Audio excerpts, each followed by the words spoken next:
জন্য এইরকম একটি ফ্যামিলি কার্ড আপনাদের কাছে পৌঁছে দিতে চাই মা বোনদের কাছে। আপনারা সবাই ভাই বোনেরা আমাদের কার্ড। ওরা জনগণের প্রতি 5 বছরে একবার মহান আল্লাহর উপর ভরসা করে বলতে চাই, বদলে দেওয়ার জন্য 5টি বছর যথেষ্ট হবে ইনশাআল্লাহ। প্রতিশ্রুতির খই ফুটছে প্রার্থীদের মুখে।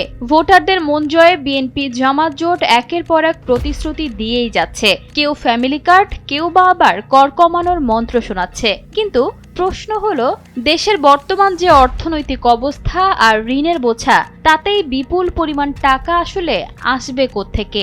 দলগুলো মানুষকে আশার আলো দেখালেও বাস্তবায়নে পরিষ্কার কোনো রোডম্যাপ তারা এখনো স্পষ্ট করেননি। আগামী সরকার যদি আল্লাহ তাআলা আমাদেরকে গঠন করার তৌফিক দেন, আমরা সবাইকে নিয়ে সরকার গঠন করতে চাইব।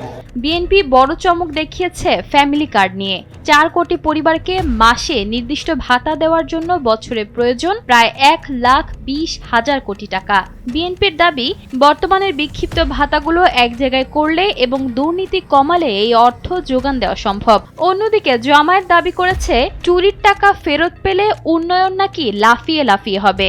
আমাদের চুরির টাকাগুলো যদি আমরা ফেরত পাই আর নতুন চোরদের হাত যদি আমরা অবশ করে দিতে পারি, বাংলাদেশের উন্নয়ন লাফিয়ে লাফিয়ে হবে ইনশাআল্লাহ, লাফিয়ে লাফিয়ে হবে।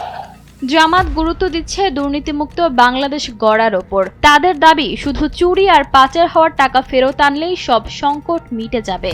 কিন্তু প্রশ্ন উঠছে, যে দেশে দুর্নীতির শিকড় রন্ধ্রে রন্ধ্রে ছড়িয়ে আছে, সেখানে হুট করে দুর্নীতিমুক্ত সমাজ করার প্রতিশ্রুতি কতটা যৌক্তিক? জামায়াত 70 লাখ চাকরি আর 5 লাখ শিক্ষার্থী ঋণের স্বপ্ন দেখালেও বাস্তবায়নের কার্যকর রোডম্যাপ নিয়ে সংশয় থেকেই যাচ্ছে।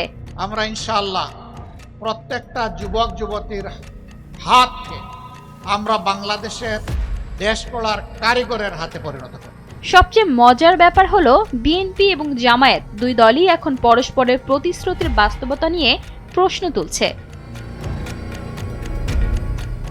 দলগুলো এখন পজিটিভ নেশন বা স্মার্ট সোশ্যাল সিকিউরিটির কথা বলে মানুষের ভোট টানার চেষ্টা করছে ঠিকই, কিন্তু দিন শেষে এই প্রতিশ্রুতির ফুলঝুরি আদৌ বাস্তবায়ন হবে তো? ইশিতা আক্তার, সময়ের আলো।